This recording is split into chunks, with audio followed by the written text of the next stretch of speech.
नमस्कार, आप देख रहे हैं भारत 24। आपके साथ मैं हूं करिश्मा। एक बड़ी खबर के साथ इस वक्त के बुलेटिन की शुरुआत करते हैं। भटिंडा मिलिट्री स्टेशन में फायरिंग से जुड़ी कोई बड़ी खबर आपको बताते हैं। इलाके में सुरक्षा बलों का सर्च ऑपरेशन अभी जारी है। केंद्रीय एजेंसियों को अलर्ट जारी कर दिया गया है। फायरिंग में 4 जवान शहीद हो गए। काफी दुखद ये खबर निकलकर सामने आई है। तो इस वक्त की बड़ी खबर और दुखद, फायरिंग के बाद अलर्ट पर सेना के जवान हैं। 4 जवान शहीद हो गए हैं। तो क्विक रिएक्शन टीम फिलहाल मौके पर मौजूद है, लेकिन आइए आपको मैप के जरिए बताने की कोशिश करते हैं कि कहां पर किस तरीके से ये पूरा घटनाक्रम होता है। देखिए, भटिंडा जहां पर बताया जा रहा है कि ये फायरिंग हुई है, फायरिंग में 4 जवान शहीद हो गए। क्विक रिएक्शन टीम फिलहाल मौके पर मौजूद है और इस पूरे इलाके के आसपास अगर आप देखेंगे तो इस पूरे इलाके के ये जो चारों तरफ है सुरक्षा का घेरा, अब यहां पर जवान जो है वो तैनात कर दिए गए हैं। और ऐसे में आपको बता दें कि काफी ज्यादा वहां पे जो माहौल है वो यहां पर हम ये कह सकते हैं कि खराब होता हुआ दिखाई दे रहा है। लेकिन फिलहाल एक बार फिर से आपको बताते हैं पंजाब भटिंडा जहां पर फायरिंग हुई जिसमें 4 जवान हमारे शहीद हुए। लेकिन आखिर सबसे बड़ी बात इसमें यह हो जाती है, वजह आखिर क्या रही, कौन थे आखिर ये लोग, कौन सी ऐसी शक्तियां जिसने जिस तरीके से इस पूरे हम ये कह सकते हैं कि फायरिंग यहां पे जो की गई है, आखिर इसके पीछे क्या प्लान हो सकता है। काफी ऐसे सवाल है जो खड़े हो रहे हैं। हालांकि मान सरकार बार बार ये कहते हैं कि कोशिश करती है कि पंजाब का जो माहौल है वो ठीक है, पंजाब में शांति है और हमारी पूरी कोशिश है कि पंजाब में शांति बनी रहे। लेकिन जो अस्थिरता देखने को मिल रही है पंजाब में, वो एक बड़ा सवालिया निशान इस वक्त खड़ा कर रही है। फायरिंग में 4 जवान हमारे शहीद हो गए। फिलहाल सुरक्षा बलों ने सर्च ऑपरेशन जारी कर दिया है। भटिंडा मिलिट्री स्टेशन में फायरिंग हुई है। कंसल्टिंग एडिटर अमित मिश्रा इस वक्त हमारे साथ जुड़ चुके हैं live.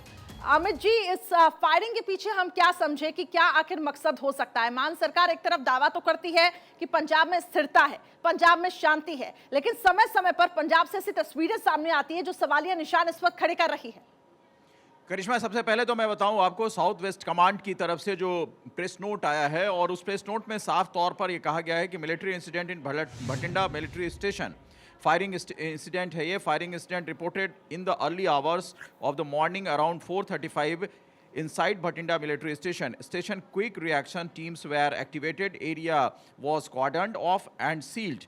Search operation is in progress. 4 fatal casualties reported. ये साउथ वेस्ट कमांड की तरफ से रिलीज जारी की गई है और ये जानकारी साझा की गई है सबके साथ, क्योंकि अब लोकल पुलिस का इन्वॉल्वमेंट होगा, एजेंसियों का इन्वॉल्वमेंट होगा और मिलिट्री इंटेलिजेंस जो है MI वो इस विषय में देखेगी कि क्या ये आंतरिक तौर पर कुछ ऐसी गलती हुई, कहाँ चूक हुई, क्योंकि ये बहुत सेंसिटिव एरिया होता है, मिलिट्री बेस, मिलिट्री कैंप, और वहाँ अगर ऐसी गतिविधि है तो निश्चित तौर पर ये चिंता का विषय है, न सिर्फ राज्य पुलिस और राज्य प्रशासन के लिए बल्कि केंद्रीय एजेंसियों के लिए, क्योंकि ये बॉर्डर एरिया है करिश्मा। और जैसा मैं पहले भी कह रहा था कि बहुत सेंसिटिव होता है बॉर्डर एरिया, खासतौर से पंजाब, जहां लगातार पाकिस्तान की तरफ से ड्रोन एक्टिविटी जारी रहती है, लगातार ड्रग्स की सप्लाई जारी रहती है और आतंकियों की घुसपैठ के लिए वो बदस्तूर अपनी कोई ना कोई हरकतें करता रहता है। तो इसलिए ये जो एरिया है खासतौर से भटिंडा बेस के आसपास का, वो पूरा एरिया कॉर्डन ऑफ हमेशा रहता है, आप आसानी से वहां नहीं जा सकते। और इसी के लिए ये ज्यादा चिंता इस बात की है कि अगर मिलिट्री बेस में कोई आसानी से घुस रहा है, और जिस तरह की हरकत हुई है, 4 जो लोग हैं वो मारे गए हैं, जिसकी पुष्टि साउथ वेस्ट कमांड ने की है अपने रिलीज में, वो साफ तौर पर ये बताने की कोशिश है कि आखिर कोई ना कोई गतिविधि तो हुई है। अभी इस विषय पर हम ज्यादा आगे नहीं बढ़कर कह सकते, क्योंकि मिलिट्री इंटेलिजेंस और लोकल इंटेलिजेंस और लोकल पुलिस इसकी छानबीन करेगी। SP भटिंडा इसमें शामिल होंगे और तमाम आला अधिकारी होंगे। लेकिन प्रथम दृष्टया जो लग रहा है और जो अनुभव बताता है वो कोई साधारण घटना नहीं है। हो सकता है ये आतंकी घटना हो, क्योंकि इसके पहले भी गुरदासपुर और दूसरे जगहों पर मिलिट्री बेस पर ऐसी घटनाएं पहले हुई हैं और आतंकी वारदात को वहां आज अंजाम देने की कोशिश हुई थी। वो एक टनल बनाकर वहां आतंकी घुसे थे और आपने देखा होगा कि वहां हमारी सेना के कई बड़े जवान उस आतंकी हमले में शिकार हुए थे और आतंकियों को मुंहतोड़ जवाब देने में वो शहादत को प्राप्त हुए थे। कुल मिलाकर ये चीज जो है, खास तौर पर जब पंजाब में इतनी एक्टिविटी बढ़ रही है, अमृतपाल जैसे लोग जो जी, है जी। उसको लेकर पुलिस इतनी सतर्क है, तो ऐसे में जब पुलिस इतनी सतर्क हो तो फिर कोई आवाजाही कैसे हो सकती है, और वो भी मिलिट्री बेस कैंप में, ये एक सबसे बड़ा सवाल उठता है। और खास तौर से एजेंसियों ठीक पर है जिनकी अमित तरफ जी, से इससे जुड़ी एक बड़ी खबर जो मिल रही है वो भी अपने दर्शकों को बता दें। देखिए, भटिंडा मिलिट्री स्टेशन में जो फायरिंग हुई है, इससे जुड़ी अपडेट लगातार सामने आ रही है।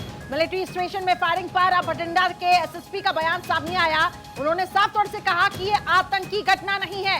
एसएसपी का कहना है इस वक्त की बड़ी खबर आपको बता रखी है, क्योंकि बड़ा सवाल यही था, क्या ये कोई टेरर एक्टिविटी है? इस पर भी कई सवाल उठ रहे थे, लेकिन अब इसमें एसएसपी का क्लियरेंस सामने आया। उनका साफ तौर से ये कहना है कि जो फायरिंग हुई है ये आतंकी घटना नहीं। एसएसपी का ये बड़ा बयान। अमित जी, आतंकी घटना नहीं है, जैसा कि आप भी जिक्र कर रहे थे कि हो सकता है या फिर कोई आंतरिक अगर घटना न हुई हो, तो क्या हम माने? कुछ तस्वीरें भी सामने आ रही हैं, वो तस्वीरें भी लगातार दिखा रहे हैं। देखिए किस तरीके से वहां पे सुरक्षा के पुख्ता इंतजाम अब कर दिए गए हैं। हालांकि वहां पे पुलिस की चौकसी भी बढ़ाई गई है, लेकिन पूरा इलाका हम ये कह सकते हैं कि अब इस वक्त सुरक्षा के घेरे में है। और जैसा कि अमित जी भी जानकारी दे रहे थे कि काफी सेंसिटिव ये पूरा इलाका माना जाता है, और ऐसे में अगर यहाँ पे फायरिंग होती है तो इस पे भी बड़ा सवाल है, क्योंकि इस वक्त आपको बता दें कि अमृतपाल को लेकर जिस तरीके से पंजाब पुलिस मुस्तैद है, सतर्क है, और ऐसे में जो लगातार अमृतपाल को सपोर्ट मिल रहा है, चाहे वो पाकिस्तान से हो, चाहे वो कोई भी हम ये कह सकते हैं कि टेरर एक्टिविटी ग्रुप से हो,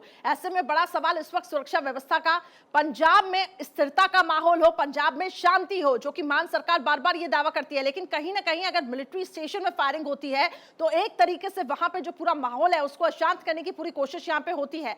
सीधा मैं एक बार न्यूज रूम की तरफ रुख करूंगी। अमित जी, आतंकी घटना नहीं है, एसएसपी का साफ तौर से ये कहना है, फिर हम आगे इसको क्या माने? अभी तक वो स्पष्टीकरण आया नहीं है। निश्चित तौर पर एसएसपी जो है वो भटिंडा के जिम्मेदार पुलिस ऑफिसर हैं, और उनकी तरफ से बयान जो आया है वो हमें संजीदगी से लेना पड़ेगा। लेकिन करिश्मा, मैं बताऊं आपको, फिर बताऊं कि साउथ वेस्ट कमांड की तरफ से जो रिलीज आया है उसमें साफ लिखा है कि भटिंडा मिलिट्री स्टेशन के अंदर इनसाइड ये फायरिंग हुई है। अंदर कोई आसानी से व्यक्ति नहीं जा सकता, ये समझ से परे है। और अगर मिलिट्री इंटेलिजेंस की चूक इसको मानी जाएगी, पुलिस प्रशासन की चूक मानी जाएगी कि कोई व्यक्ति कैसे अंदर जा सकता है, कि ये आंतरिक तौर पर आपसी गोलीबारी हुई है, इसकी कोई पुष्टि अभी नहीं हुई है। एसएसपी कह रहे हैं कि आतंकी गतिविधि नहीं है, तो आखिर कहां से ये गोली चली, कौन लोग जिम्मेदार हैं? क्योंकि 4 जानें गई हैं, और 4 जानों की पुष्टि जो है आधिकारिक तौर पर वो south west command Bathinda base के अधिकारियों ने की है। तो ये कोई मामूली घटना तो है नहीं जिस पर ऐसे पल्ला झाड़ लिया जाए कि हाँ ये गतिविधि नहीं है। आखिर ये गतिविधि हुई कैसे, इसकी छानबीन होगी। निश्चित तौर पर एफआईआर लॉन्च हो चुकी होगी, और ये अब जिला प्रशासन के साथ साथ सेना के जो तमाम कानून हैं उसके तहत इस पर छानबीन होगी। ठीक है अमित जी, आप बने रहे हमारे साथ। सरबजीत हमारे साथ हमारे संवाददाता जुड़ चुके हैं। सरबजीत, क्या अपडेट्स है? फायरिंग कैसे हुई? अभी तक ये इसका पूरा जो वेरवा नहीं मिल पाया है। आर्मी के जो कैंप के जो अंदर नहीं, लेकिन फायरिंग हुई एसएसपी कहते हैं कि आतंकी घटना नहीं है, तो फिर क्या ये जो गोलीबारी होती है वो अंदर ही होती है? मिलिट्री स्टेशन में आखिर फायरिंग कैसे हो जाती है? सुरक्षा व्यवस्था पर भी कई सवाल उठ रहे हैं। ये देखिए, ये बड़ा गंभीर विषय है। इसके ऊपर अभी जल्दबाजी में कुछ भी कहना अपने आप में बहुत बड़ी बात होगी। आर्मी के अंदर फायरिंग हुई है, ये नहीं ये पता चल पा रहा है कि कोई बाहर से अंदर गया है जिसने जाके फायरिंग की है। जब तक ये पूरी इंफॉर्मेशन नहीं आती, हम इसको अगर के बाहर से किसी भी बंदे के अंदर जाने के बारे में हम नहीं कह सकते। अभी ये चिंता का विषय बना हुआ है कि 4 मौतें अंदर हो चुकी हैं, ये कैसे हुई हैं? अभी अंदर से कोई जानकारी निकल के बाहर नहीं आ रही है, परंतु 4 मौतें जो हो चुके हैं इसके बारे में पता चल चुका है। ठीक है, पूरा इलाका बताया जा रहा है कि इस वक्त वहां पे सुरक्षा के पुख्ता इंतजाम कर लिए गए। बड़ा सवाल सुरक्षा व्यवस्था पर भी उठता है कि आखिर कोई बाहर से अंदर गया, और अगर जाता है तो उस पर बड़ा सवाल कि आखिर आपकी वो व्यवस्था, सुरक्षा व्यवस्था पर भी कई सवाल उठ रहे हैं। लेकिन फिलहाल माहौल क्या है इस वक्त आसपास के, अगर हम पूरे इलाके की बात करें? आसपास के पूरे इलाके को सील कर दिया गया है। किसी को अंदर से बाहर जाने की अनुमति नहीं है, बाहर से कोई अंदर नहीं जा सकता है। मीडिया पर्सन को, हमको किसी को भी अंदर नहीं जाने दिया जा रहा है। और क्योंकि आर्मी का मैटर होने के कारण जो जानकारी अंदर से निकल के आएगी वही आधिकारिक जानकारी होगी। हम कोई भी अपनी ओर से क्यास नहीं लगा सकते हैं। बिल्कुल बिल्कुल ठीक कहा, क्योंकि ये सेंसिटिव इश्यूज हैं, और ऐसे में बड़ा सवाल जब तक एसएसपी की तरफ से और जब तक ऐसे ट्वीट सामने नहीं आते तब तक कुछ भी कहना यहाँ पे जल्दबाजी होगी। अमित जी, आतंकी घटना नहीं है, लेकिन जैसा कि हमारे सहयोगी सरबजीत क्योंकि मौके पर ही हैं, वो ये कह रहे हैं कि अब वहां पे पूरे इलाके को जिस तरीके से कैंटोनमेंट एरिया है उसको सील तो कर दिया गया, सुरक्षा के पुख्ता इंतजाम है, लेकिन कुछ भी कहना जल्दबाजी है इस वक्त, क्योंकि ये काफी ज्यादा संजीदा मैटर है। बिल्कुल, और मैंने आपका इसी का जिक्र किया कि अब ये मामला जो है, ये जो भी आधिकारिक बयान आएगा उसी के आधार पर इस पर कोई रिएक्शन दिया जा सकता है। कयास पर ऐसी घटनाओं पर रिएक्शन नहीं होता है, क्योंकि कैसे आप देखें, साधारण मिलिट्री इलाका भी जो होता है वो उस इलाके में नॉर्मल जो लोग होते हैं, सिविलियंस होते हैं, उनको जाने की कोई इजाजत नहीं होती है।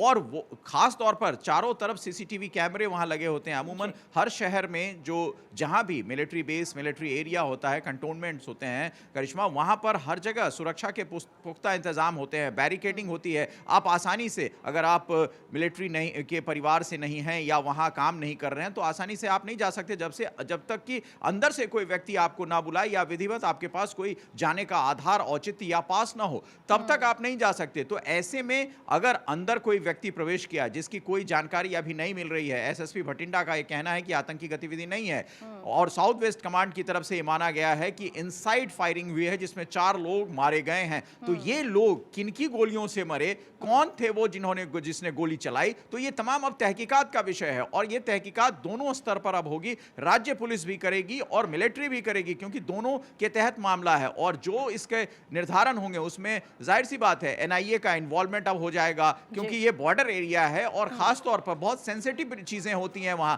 अगर बेस कैंप में कोई घुसता है, क्योंकि बेस कैंप में आपने देखा होगा जम्मू कश्मीर और श्रीनगर के कई इलाकों में आतंकी वारदात पहले हुई है, और इसको लेकर काफी सतर्क रहती है सेना, बीएसएफ, जो भी वहां नोडल अधिकारी होते हैं वो काफी सतर्क रहते हैं इन क्षेत्रों को लेकर। तो ऐसे में ये चूक कैसे हुई, ये तहकीकात का विषय है करिश्मा। और ये एक बड़ा सवाल भी बना हुआ है सुरक्षा व्यवस्था पर। आप बने रहे अमित जी, लेकिन जो तस्वीरें सामने आ रही है एक बार अपने दर्शकों को दिखा देते हैं कि देखिए किस तरीके से अब पूरे इलाके में यहाँ पे सर्चिंग अभियान तेज कर दिया गया है। बताया जा रहा है कि सुबह 4:35 पर ये फायरिंग हुई। आर्मी के 4 जवान फिलहाल शहीद हो गए हैं, ऐसी जानकारी। काफी दुखद खबर ये निकलकर सामने आ रही है।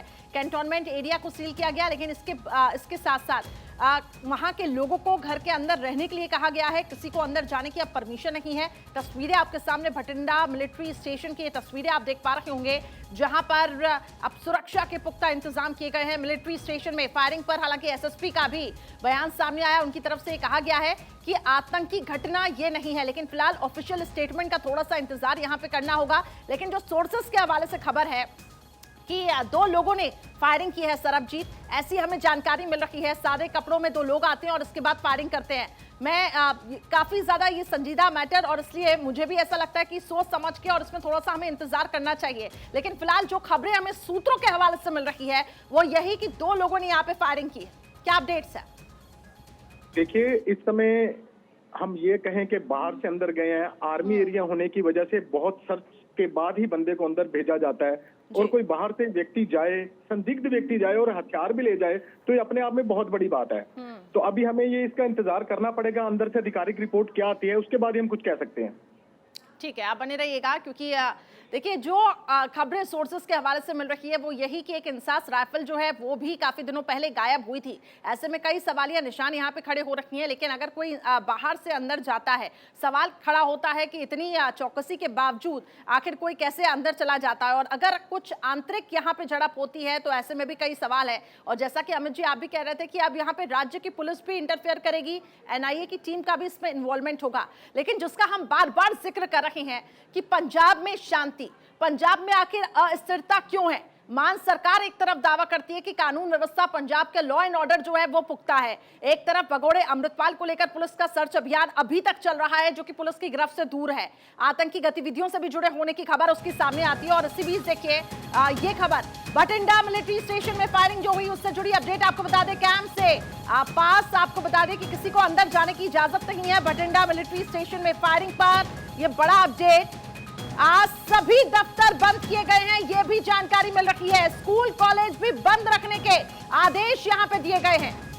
हालांकि जो फायरिंग करने वाला था वो सादे कपड़ों में था, लेकिन फिलहाल थोड़ा सा इंतजार करना होगा जब तक ऑफिशियल स्टेटमेंट सामने नहीं आता कि आखिर कौन ये व्यक्ति था, क्या कुछ आंतरिक यहाँ पे झड़प हुई या फिर कोई बाहर से अंदर पहुंचा। लेकिन फिलहाल जो हमें सोर्सेस के हवाले से खबर मिल रही है वो आप तक पहुंचा रही है कि स्कूल कॉलेज दफ्तर बंद करने के यहाँ पे आदेश जारी कर दिए गए। आबिद जी, वही मैं जिक्र कर रही पंजाब के लॉ एंड ऑर्डर का, पंजाब की कानून व्यवस्था का, जिसका दावा किया जाता है कि लॉ एंड ऑर्डर पंजाब में मेंटेन है। लेकिन देखिए हालात अब वहां पे क्या बन गए। करिश्मा, पहले हम और आप इस चीज को समझते हैं कि मिलिट्री कंटोनमेंट का जो एरिया होता है वो एरिया के बाद की जो परिसर होती है, सड़क होती है, वो तमाम राज्य प्रशासन के पास आती है। पुलिस, लोकल पुलिस उसको देखती है। अगर मिलिट्री आपसी लड़ाई भी उनमें हो जाए तो वो राज्य पुलिस के तहत आता है मामला। और राज्य पुलिस का जो इलाका है वो पूरा इलाका होता है जो मिलिट्री बेस के इर्द गिर्द का होता है। उसके बाहरी पूरे इलाकों में डिस्ट्रिक्ट पुलिस, स्टेट पुलिस ही वर्क करती है। उसकी सिक्योरिटी का जिम्मा उसके पास होता है। गेट पर सुरक्षा संतरी या जहां से बैरिकेडिंग शुरू होती है वहां मिलिट्री के लोग आपको दिखेंगे, सेना के लोग वहां दिखेंगे। लेकिन उसके अतिरिक्त का जो परिसर होता है वो राज्य पुलिस के पास होता है, क्योंकि हर बेस किसी ना किसी राज्य में है। लेकिन दूसरा महत्वपूर्ण सवाल यह है जिसका जिक्र आपने किया कि जो फायरिंग करने वाला शूटर था वो सिविलियन ड्रेस में था और एक इंसास राइफल भी गायब हुई है। ये दोनों ऐसी चीजें हैं जो एक गतिविधि हो सकता है आतंकी गतिविधि ना हो, लेकिन कोई ना कोई ऐसी गतिविधि की तरफ तो इशारा कर ही रहा है जिसकी सुई पहले से कहीं ना कहीं अटकी हुई थी। और वो सुई मिलिट्री इंटेलिजेंस कैसे उसमें चूक किया और चूक करने के बाद क्या उसने राज्य प्रशासन, राज्य पुलिस को इस चीज की इत्तला दी थी कि हमारा एक इंसास राइफल गायब है और वो उस पर एफआईआर हुई थी नहीं। ये तमाम चीजें जो है अब तहकीकात में खुलेंगी। इसीलिए मैंने कहा कि इसमें जैसे जैसे तहकीकात बढ़ेगी एनआईए का इन्वॉल्वमेंट होगा, क्योंकि एनआईए ही एक ऐसी जांच एजेंसी, नोडल एजेंसी है जो राज्य और मिलिट्री यानी राज्य और केंद्र के बीच जो एजेंसियां हैं, जो फोर्सेस हैं, उसके बीच अगर कोई चीज ऐसी होती है, कोई गतिविधि ऐसी होती है, हो सकता है आतंकी गतिविधि भी हो, तो उस पर अपनी कार्रवाई करेगी और अपने तरीके से उसके जांच पर अमली जामा पहनाएगी। लेकिन कुल मिलाकर जो बात है करिश्मा वो ये है कि अगर ये चीजें वहां हो रही थी, कल तो रात में तो इंसास राइफल गायब नहीं हुई होगी, पहले ही हुई होगी, जिसका जिक्र अब आ रहा है सोर्सेस के हवाले। और ये भी कहा जा रहा है कि जो फायरिंग करने वाला था वो सिविलियन ड्रेस में था। तो कौन था वो, इसकी तहकीकात बहुत जरूरी है, क्योंकि चारों तरफ उस एरिया में कैमरे लगे होते हैं और बिना परमिशन, बिना आप पुख्ता सबूत के नहीं जा सकते हैं अंदर। उसकी बड़ी छानबीन होती है और अगर आर्म्स लेकर कोई व्यक्ति जा रहा तो वो तो असंभव है, क्योंकि हर तरफ मेटल डिटेक्टर लगे हुए हैं, वहां छानबीन होती है, उसके बाद आप प्रवेश कर सकते हैं उस सीमा में। तो ये एक अचंभित करने वाली बात है कि आखिर ऐसा हादसा हुआ कैसे। लेकिन अमित जी, यहाँ पे एक चीज और समझने की हम कोशिश करते हैं। कैंप के आसपास जितने भी हम स्कूल कॉलेज से सबको यहाँ पे बंद करने के लिए कहा गया है, ये आदेश जारी किया गया है, दफ्तरों को भी बंद करने का आदेश जारी किया गया है। बड़ा सवाल ये है कि इतनी भारी सिक्योरिटी, क्योंकि अगर ये ऐसे मिलिट्री एरियाज ऐसे रहते हैं कि यहाँ पर हर एक चीज पर पैनी नजर रखी जाती है, तो ऐसे में बड़ा सवाल कि इंसास राइफल कुछ दिन पहले गायब होती है, जैसा कि आपने भी जिक्र किया कि इसका आखिर इंफॉर्मेशन कहीं तो दिया गया होगा। इसके बाद अगर कोई सादे कपड़े पहन के आ जाता है तो ऐसे में उसको अंदर घुसने की परमिशन कैसे दी जाती है? इन सभी सवालों पर हमारी नजर है। लेकिन आपसे समझना चाहूंगी कि अगर मिलिट्री स्टेशन के आसपास कोई भी एक्टिविटी, गतिविधि होती है, इसका राज्य पर किस तरीके से असर पड़ता है? बिल्कुल, राज्य की प्रशासन, राज्य की पुलिस की जिम्मेदारी होती है।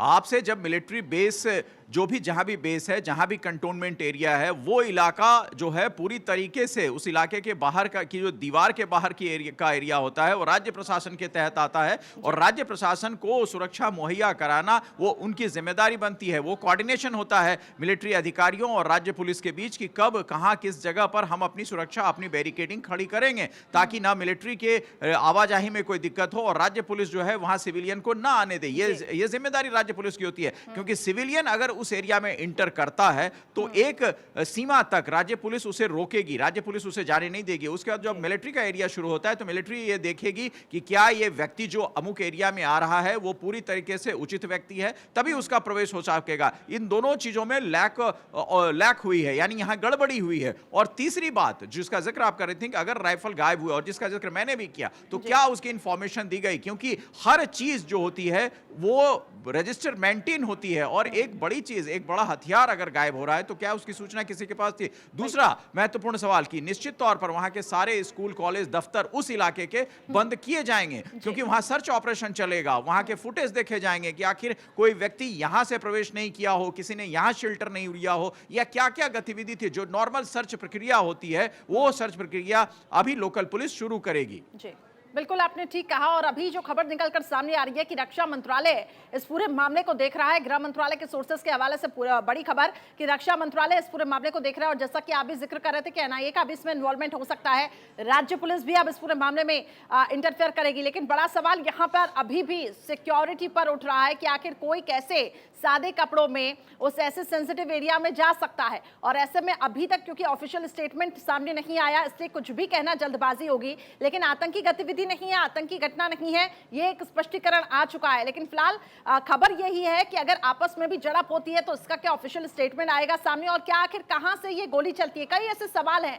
जो इस वक्त खड़े हो रहे हैं। सुबह ये फायरिंग होती है, 4:35 पर ये फायरिंग होती है, लेकिन थोड़ा सा इंतजार हमें करना होगा जैसे जैसे खबर की पुष्टि हो। लेकिन फिलहाल खबर यह है कि फायरिंग में 4 जवान हमारे शहीद हो गए हैं। काफी दुखद ये खबर निकलकर सामने आई है, और ऐसे में हम बार बार इसका जिक्र कर रहे हैं कि उस पूरे इलाके में अब सुरक्षा चौकसी कर दी गई है, बढ़ा दी गई है। और राज्य जो सरकार है, कहीं ना कहीं अमित जी, राज्य सरकार का इसमें किस तरीके से रोल हो सकता है, खासतौर से मान सरकार की अगर हम बात करें, पंजाब की स्थिरता की हम अगर बात करें, तो उसमें सरकार का किस तरीके से हस्तक्षेप हो सकता है?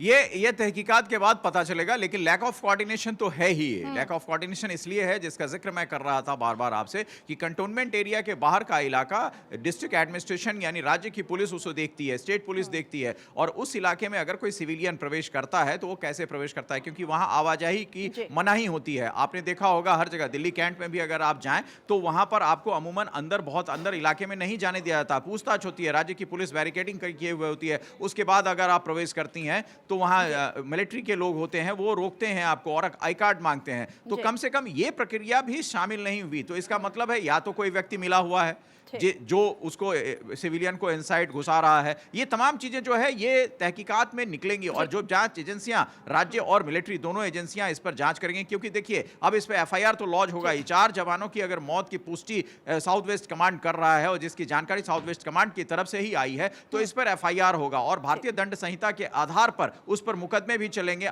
बेशक अज्ञात लोगों के खिलाफ ही प्राथमिकी दर्ज हो, लेकिन प्राथमिकी दर्ज करानी पड़ेगी। करिश्मा, ठीक है अमित जी, आप बने रहिए। इस वक्त 2 गेस्ट भी हमारे साथ जुड़ चुके हैं और हम इस चर्चा को आगे बढ़ाते हैं। विनोद दत्ता जो कि रिटायर्ड ब्रिगेडियर है, वो हमारे साथ जुड़ चुके हैं। जेएस सोढ़ी जी वो भी हमारे साथ जुड़ चुके हैं, रिटायर्ड लेफ्टिनेंट कर्नल। बहुत स्वागत है सर आपका भारत 24 पे। सबसे पहले विनोद दत्ता जी आपके पास आना चाहूंगी, किस तरीके से आप देखते हैं इस पूरे घटनाक्रम को? हालांकि आतंकी घटना नहीं है, एसएसपी का साफ तौर से यहाँ पे क्लियरेंस है, लेकिन जैसा कि हम बार बार जिक्र कर रहे हैं, कई ऐसे सवाल हैं जो सिक्योरिटी पर भी उठ रहे हैं। लैक ऑफ कोऑर्डिनेशन साफ तौर से राज्य सरकार और मिलिट्री ऑफिसर्स के बीच में दिखाई दे रहा है, क्योंकि अगर कुछ दिन पहले इंसास राइफल गायब हो जाती है, कोई सिविलियन वहां पे घुसता है सादे कपड़े पहनकर, सुरक्षा यहां पे कड़ी रहती है। मैं आपसे समझना चाहूंगी आप किस तरीके से इस पूरे घटनाक्रम को देखते हैं?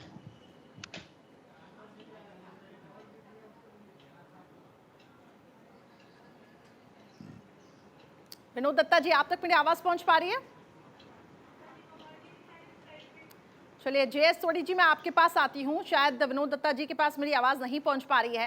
किस तरीके से देखते हैं सर आप इस पूरे घटनाक्रम को? 4 जवान हमारे शहीद हो गए हैं, दुखद खबर। जय हिंद। ये मेरा सौभाग्य कि मैं आपके न्यूज चैनल विख्यात को पैनलिस्ट के साथ हूं।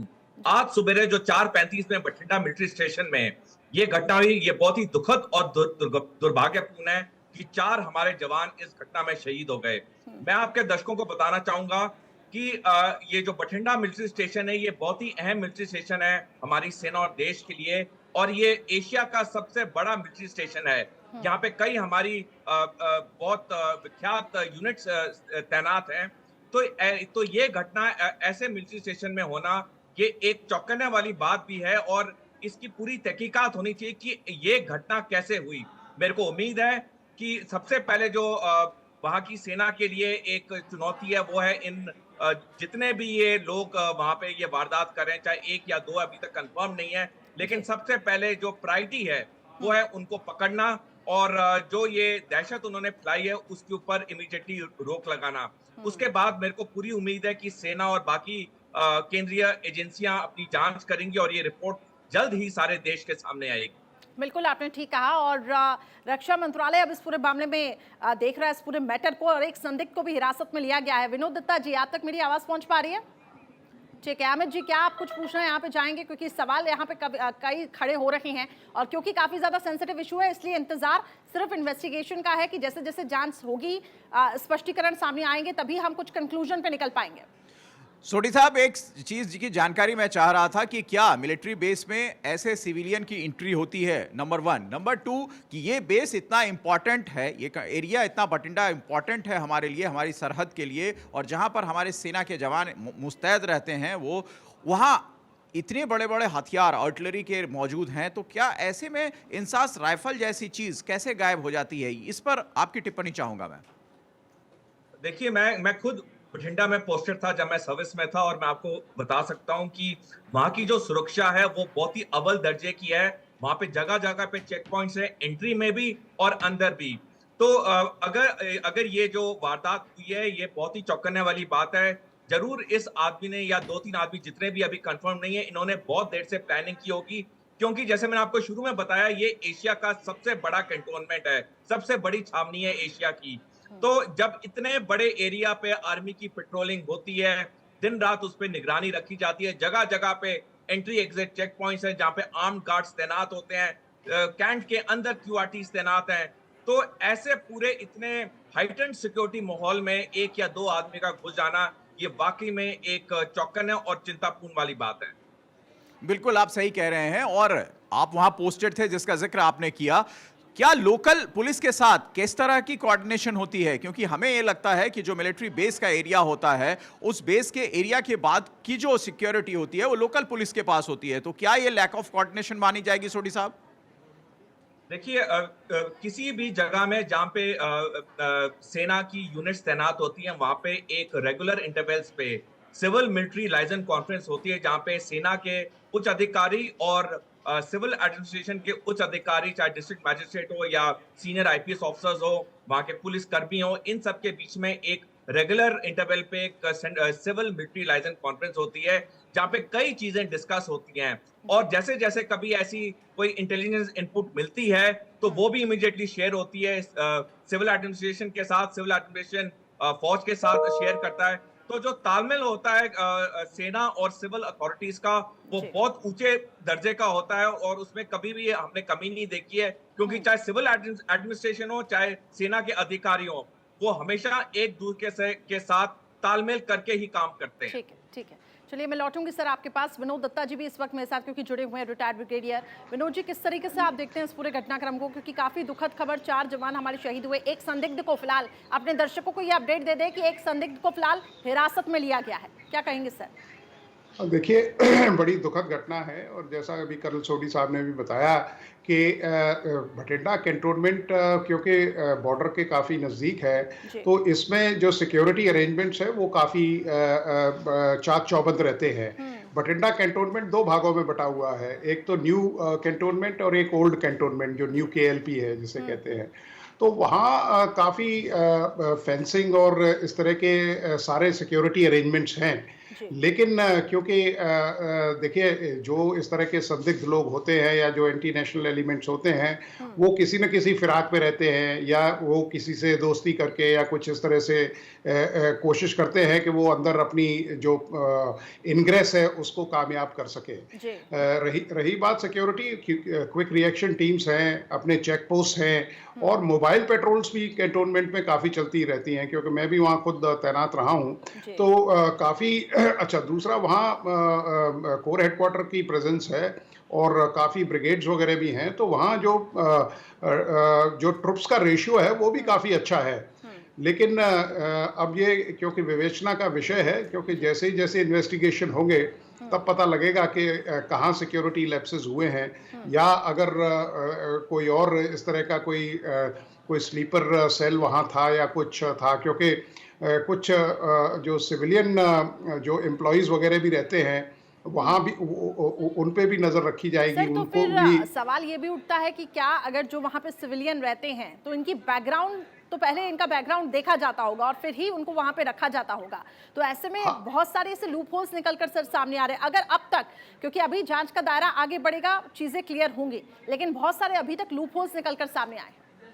हाँ जी, बिल्कुल, क्योंकि जो लोग वहाँ रहते हैं उनके बदस्तूर उनकी जो पुलिस वेरिफिकेशन है वो होती है, और उसके बाद जैसे अगर कैजुअल वर्कर्स भी आते हैं कोई कंस्ट्रक्शन के लिए या कोई और आउटसोर्स जो कॉन्ट्रैक्ट्स दिए जाते हैं, तो उनका भी जो उनके जो सुपरवाइजर्स होते हैं या जो कॉन्ट्रैक्टर्स होते हैं उनका वेरिफिकेशन करते हैं और उनके टेम्परेरी पासेस बनाए जाते हैं। तो वो सब उन सब चीज़ों की जांच होगी कि कितने लोग आए, कहाँ कहाँ से आए, और सीसीटीवी कैमरास लगे हुए हैं चारों तरफ, तो उनसे भी इस बात का खुलासा होगा कि लैप्स कहाँ से हुआ है। बिल्कुल। और अमित जी भी लगातार मेरे साथ बने हुए। अमित जी, जिसका हम बार बार जिक्र कर रहे थे कि लैक ऑफ कोऑर्डिनेशन, अब यहाँ पे बताया जा रहा है कि सेना ने पुलिस को अपडेट दिया है इस पूरे घटनाक्रम को लेकर, लेकिन 28 कारतूस भी कुछ दिन पहले गायब हुए थे, एक इंसास राइफल गायब हो जाती है, ये एक बड़ा सवाल। बिल्कुल। और मेरा सवाल ब्रिगेडियर दत्ता से है। ब्रिगेडियर साहब, आप वहां मौजूद थे, लेफ्टिनेंट कर्नल सोडी साहब वहां रह चुके हैं, दोनों का अपना अनुभव है। एक चीज जो हमारे दर्शकों को आपके जरिए जाना चाहिए, क्योंकि पंजाब में इसके पहले भी एक कंटोनमेंट एरिया में आपने देखा होगा आतंकी गतिविधि हुई थी और वहां हमारे सेना के जवान शहीद हो गए थे। उसके बाद बड़ी भारी मात्रा तादाद में डिप्लॉयमेंट ऑफ फोर्सेस भी हुआ था, सुरक्षा एजेंसियों ने अपनी भूमिका निभाई थी। ऐसे में ये सवाल बहुत लाजमी हो जाता है कि कैसे दूसरे इलाके में, बठिंडा एशिया का सबसे बड़ा मिलिट्री छावनी है, और उस छावनी में ऐसी घटनाएं अगर हो जाए, जिसका जिक्र हमारी एंकर करिश्मा भी कर रही थी कि वहां से कुछ कारतूस गायब हुए हैं, इंसास राइफल गायब हुई है, तो क्या लोकल पुलिस के साथ, जिसका जिक्र कर्नल सोडी कर रहे थे अभी कि लोकल कोऑर्डिनेशन सिविलियन के साथ, हमारे सिविलियन ऑफिसर के साथ हमारा कोऑर्डिनेशन होता है, तो इस चीज की जानकारी लिहाजा दी गई होगी, और इस जानकारी के बाद भी क्या कहीं चूक आप इसे मानते हैं? देखिए, आर्म्स और एमिनेशन को फौज में बहुत ऊंचे दर्जे की तरजीहत दी जाती है। जो डेली ड्यूटी ऑफिसर्स होते हैं वो उनको चेक करते हैं, और जो कोत जेसीओज है वो उनको चेक करते हैं। आर्म्स और एमिनेशन का प्रॉपर हैंडलिंग टेकिंग ओवर होता है। एक इंसास का, अगर ये खबर सच है कि एक इंसास का गायब होना, ये बहुत बड़ा सिक्योरिटी लैप्स है, और उसके साथ 28 राउंड भी मिले हैं। तो ये बिल्कुल ये दर्शाता है कि किसी ने बिल्कुल सोची समझी जो साजिश है उसको अंजाम दिया है। लेकिन ब्रिगेडियर दत्ता, यही सवाल उठता है कि पहले भी कुछ ही साल पहले हमने ये एक हादसा देखा था और उसकी जानकारी भी हमने अपने दर्शकों को दी थी, और वहां पर आपने देखा था कि सेना किस तरह फिर मुस्तैद हुई थी। बावजूद इसके अगर ऐसी चीज होती है तो फिर तहकीकात तो उच्च स्तर की पहले ही होनी चाहिए। नहीं, यकीनन अगर इस तरह की लैप्सेस हुए हैं तो कोर्ट ऑफ इंक्वायरी ऑर्डर की गई होगी, क्योंकि ऐसी जो वारदातें होती हैं उनको कवर अप नहीं किया जा सकता, और ना ही आर्मी कभी कोशिश करती है, क्योंकि आर्मी हमेशा ये इसके लिए मानी गई है कि अगर कोई लैप्सेस हैं तो उनको स्वीकारा जाता है, और उन पे कोर्ट ऑफ इंक्वायरी रिकमेंड करती है कि कोई भविष्य में इस तरह की कोई जो लैप्सेस हैं वो ना हो। तो यकीनन कोर्ट ऑफ इंक्वायरी ऑर्डर की गई होगी, और उसमें पिन पॉइंट जो रिस्पॉन्सिबिलिटी है जिस भी ओहदेदार की, वो की जाएगी। ठीक है।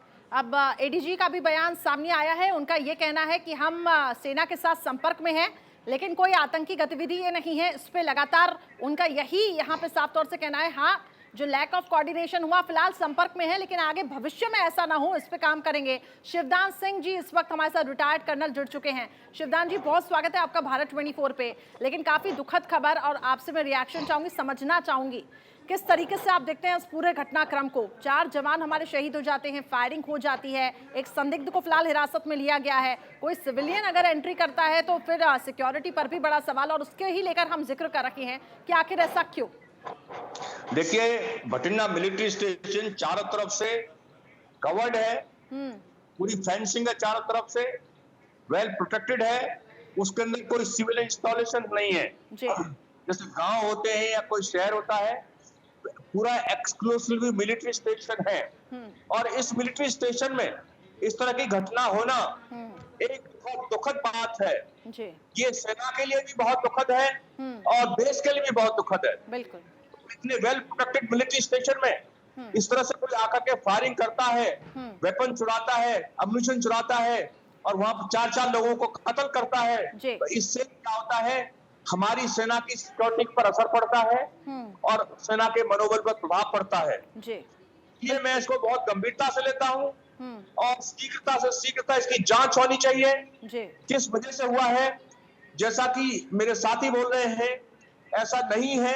पंजाब में टेररिस्ट एक्टिविटी बहुत ज्यादा बढ़ गई है, और पाकिस्तान की ISI हमारे भारत की सेना के मनोबल को गिराने के लिए ये हरकतें कर रही है।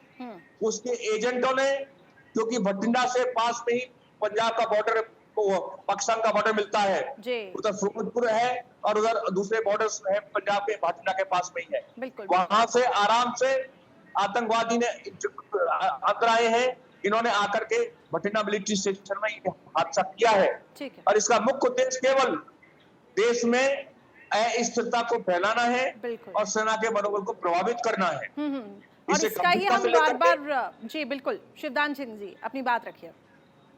देखिए, मैं यही कहता हूं, इसे बहुत गंभीरता से लेना चाहिए जी और सीखता से कारणों का पता लगा करके उन लूप होल्स को प्लग करना चाहिए जिनके कारण ये गलती हुई है।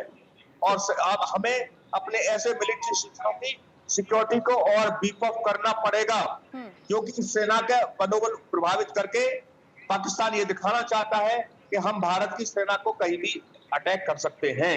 बिल्कुल। और हमारी सिविल पॉपुलेशन भी यही सोच के चलती है कि हमारी सेना हमारे साथ है, यदि सेना साथ है तो हमें किसी बात की डर नहीं है। बिल्कुल। JS सोडी साहब, क्योंकि सवाल यहाँ पे यही उठ रहा है कि देश को भी एक बहुत बड़ा मैसेज यहाँ से जा रहा है, बहुत गंभीर विषय है सर, क्योंकि इस तरीके से अगर जैसा कि आप सभी के अनुभवों को मैं सुन रही हूँ, इतनी भारी सिक्योरिटी होने के बावजूद अगर ऐसा होता है तो ऐसे में सवालिया निशान राज्य पर भी, क्योंकि राज्य पर भी कानून व्यवस्था पर इसका असर पड़ेगा और साथ ही पूरे देश में भी जो अस्थिरता अशांति जिसका हम जिक्र कर रहे हैं। बिल्कुल करिश्मा जी, आपने सही कहा। जैसे ब्रिगेडियर विनोद दत्ता साहब और सिद्धांत साहब ने भी बिल्कुल सही कहा कि इतने सिक्योरिटी वाले मिलिट्री इंस्टॉलेशन में एक इंसास राइफल का खो जाना और 28 कारतूस खो जाना, ये बहुत ही गंभीर बात है। और जैसे ब्रिगेडियर दत्ता साहब ने सही बताया कि जैसे ही ये सेना के अधिकारियों को ये रिपोर्ट मिली होगी, उन्होंने तुरंत ही कोर्ट ऑफ इंक्वायरी ऑर्डर कर दी होगी और बाकी भी जो जांच पड़ताल है वो भी शुरू कर दी होगी। तो अगर हम बिंदुओं को जोड़ें तो एक चीज साफ जाहिर होती है कि जिस भी आदमी या आदमियों ने इस वारदात को अंजाम दी है, इन्होंने उसकी पूरी प्लानिंग की। पहले 1-2 दिन पहले एक राइफल को चोरी किया, 28 कारतूस चोरी किए, उनको कहीं पे छुपाया और फिर सुबह 4:35 पे अपने वारदात को अंजाम दिया। तो ये चीज दिखाती है कि जो सुरक्षा है हालांकि बहुत ऊंचे दर्जे की होती है, लेकिन कहीं ना कहीं पे एक चूक हो चुकी है जिसकी वजह से हमारे 4 जवान शहीद हो चुके हैं। और मैं भी इस चीज के साथ बिल्कुल हूं कि सेना अधिकारियों को, सिविल एडमिनिस्ट्रेशन को, बल्कि NIA को भी इस जांच पड़ताल में आ जाना चाहिए, क्योंकि ये पूरी देश की सुरक्षा का बात है कि इतने हाई सिक्योर मिलिट्री कैंटोनमेंट में अगर ऐसी वारदात हो सकती है तो ये बहुत ही एक दुर्भाग्यपूर्ण बात है और इसकी तहकीकात जल्दी से जल्दी होनी चाहिए। और जो भी, जैसे कल सिद्धांत साहब ने सही बताया, जो भी इसके लूप होल्स हैं उन्हें तुरंत प्लग करना चाहिए, क्योंकि हमें पता है कि हमारे पड़ोसी दोनों देश हमारे दुश्मन है, चाहे पाकिस्तान है, चीन है। हम अपनी सुरक्षा के लिए 1 सेकंड की भी लापरवाही नहीं बर्दाश्त कर सकते हैं। बिल्कुल करना छोड़ी। और इसी से जुड़ा एक सवाल होता है कि जब आतंकी वारदात हो या ना हो, लेकिन हमारी सतर्कता, हमारी सुरक्षा पुख्ता रहनी चाहिए। ये इंसास राइफल या 27 राउंड ये कहीं बाहर से गायब नहीं हुए हैं, ये अंदर से गायब हुए हैं। और इस विषय में जाहिर सी एक सवाल मन में उठता है कि फिर ये अगर मिलिट्री इंटेलिजेंस को इसकी खबर नहीं, मिलिट्री अधिकारी को इसकी खबर नहीं कि ये आपके राइफल, आपके असलाह चोरी हो रहे हैं, और जो व्यक्ति इसको डिप्यूट है वो असलाह की गिनती करने के लिए, असलाह जमा करने के लिए, क्या ये तमाम चीज़ें बहुत आरामदायक हो रही हैं? इसमें कोई आपको लगता नहीं है कि बहुत कैजुअल लिया गया, ये अप्रोच बहुत कैजुअल है? अगर गायब हो गई तो उसके बाद पूरे तरीके से कॉर्डन ऑफ करना चाहिए था, क्योंकि पहले भी ऐसी वारदातें आर्मी बेस में हो चुकी हैं। तो हमें इसलिए सतर्क नहीं रहना चाहिए कि एक राइफल और 27 राउंड गायब हो रही हैं, ये चिंता का विषय नहीं था। यहां आपको लगता है कोई लैक ऑफ कोऑर्डिनेशन हुई है और ये जो गड़बड़ी है ये एक चूक है? अमित जी, मैं आपको और आपके दर्शकों को बताना चाहूंगा कि भारतीय सेना में, जैसे ब्रिगेडियर दत्ता साहब ने भी सही बताया, कि कोई भी हथियार या एम्युनिशन होता है उसकी सुरक्षा सबसे सर्वप्रथम होती है और उसके मल्टीपल चेक्स एंड बैलेंसेस होते हैं। जहां पे ये हथियार स्टोर्ड होते हैं, इंसास राइफल या ये कारतूस, बिल्कुल, और इसी के लिए मेरा सवाल था और हमारी चिंता इसी के लिए थी कि इतने बड़े पैमाने पर जब आप कोई एंट्री नहीं हो सकती है तो हथियार अंदर से कैसे गायब हो रहे हैं और 27 राउंड कैसे गायब हो रहा है? ये एक बहुत चिंता का विषय है कर्नल साहब। बिल्कुल अमित जी, मैं आपके साथ सहमत हूं और मैं यही बता रहा हूं कि जहां पे ये हथियार स्टोर होते हैं उसे कोत कहते हैं, और कोत का कोत NCO होता है, कोत JCO होता है, डेली ड्यूटी ऑफिसर होता है। बहुत सारे चेक्स एंड बैलेंसेस होते हैं और दिन में 3-4 बारी हथियारों की गिनती होती है। और जैसे ही पता चला होगा कि ये हथियार और ये कारतूस मिसिंग है, तुरंत उसी वक्त हायर अथॉरिटीज को इसकी खबर दे दी गई होगी और तुरंत ही कोर्ट इंक्वायरी का ऑर्डर हो गया होगा बाकी जांच पड़ताल होगी। इनफैक्ट जब भी ये चीज नोटिस में आई, चाहे 1 या 2 दिन पहले, उसी वक्त बठिंडा मिलिट्री स्टेशन को डेफिनेटली हाई अलर्ट पे रख दिया गया होगा। लेकिन जैसे मैंने आपको पहले बताया, ये जिन भी आदमियों ने इस वारदात को अंजाम दिया है, इन्होंने इस हथियार को, इन कारतूसों को कहीं पे छुपा के रखा और अपनी जो प्लानिंग थी सुबह 4:35 पे इस वारदात को अंजाम देने की, वो उसने प्लानिंग की। तो मैं ये चीज कहना चाहूंगा कि जहां तक भारतीय सेना की बात है, उन्होंने सारे स्टेप्स लिए, उन्होंने चाहे वो यूनिट लेवल हो, फॉर्मेशन लेवल हो, कोर लेवल हो, सारे स्टेप्स लिए गए होंगे। लेकिन देखिए, मैं एक चीज और बताना चाहूंगा अमित जी, कश्मीर घाटी में भी हालांकि हमारी सुरक्षा इतनी अच्छी होती है, लेकिन तब भी वहां पे एक ना एक फिदायीन आके कभी ना कभी वहां पे अटैक कर देता है या कोई टेररिस्ट अटैक हो जाता है। तो देखिए, मीडिया में एक न्यूज आती है, लेकिन मैं आपको आश्वासन देना चाहूंगा कि 1000 ऐसी खबरें होती जो मीडिया में नहीं आती, जिन्हें वहीं पे दबोच दिया जाता है। बिल्कुल बिल्कुल, तो है, और ये मैं मानता हूं, ये एक बिल्कुल बिल्कुल सही कह रहे हैं आप। और इसी वजह से सबसे ज्यादा जो सम्मान है हमारे दिलों में हमारी फौजों के लिए होता है कि कहीं भी चूक होगी तो उसके लिए हमारी फौज जो है बहुत सतर्क है और दुश्मन को जवाब देने के लिए हमेशा तैयार रहती है। इसी वजह से सबसे ज्यादा सम्मान हमारी सेनाओं के लिए, हमारी आर्म फोर्सेस के लिए हमेशा रहता है। ठीक है, विनोद दत्ता जी भी मेरे साथ जुड़े हुए हैं इस वक्त अमित जी, और यही सवाल उनके पास भी मैं लेके जा रही हूं। बिल्कुल, विनोद दत्ता जी से यही सवाल करिश्मा आप पूछें कि ये एक तरीके से फेल्योर नहीं है, क्योंकि ये आर्म्स कहीं बाहर नहीं गए, ये समझ में आ रहा है। आर्म्स अंदर से चोरी होता है करिश्मा, और फिर राउंड्स भी चोरी होते हैं। जाहिर सी बात है, कर्नल सोडी सही कह रहे हैं, कोर्ट ऑफ इंक्वायरी हुई होगी, अधिकारियों को इतला दी गई होगी, लेकिन अगर छावनी परिसर में कोई व्यक्ति कहीं भी असलाह रख रहा है, चुरा कर रख रहा है, और उस असलाह का दुरुपयोग करना निश्चित तौर पर उसकी मानसिकता होगी, तभी तो उसने चुराया है। तो उस विषय में यहाँ पर थोड़ी सी चूक तो हुई दत्ता साहब। हाँ बिल्कुल अमित, आपने ठीक कहा, क्योंकि चूक तो बड़ी भारी है। और ये केस अगर आतंकी हमला नहीं है तो ये फ्रेट्रिसाइड का भी केस हो सकता है, क्योंकि हालांकि ये बाद में पता लगेगा, क्योंकि कई बार इस तरह के इंसिडेंट्स हुए हैं जहां एक ब्रदर सोल्जर ने दूसरे ब्रदर सोल्जर को घातक हमला किया है। और ये इन्वेस्टिगेशन में या इंक्वायरी में पता लगेगा कि भाई क्या कारण रहे होंगे, क्योंकि अगर एक इंसास राइफल गायब होती है और राउंड्स गायब होते हैं तो इसका मतलब है कि उस इंसान की यही मंशा थी कि उसने प्लान बना रखा था कि मुझे लोगों पे हमला करना है।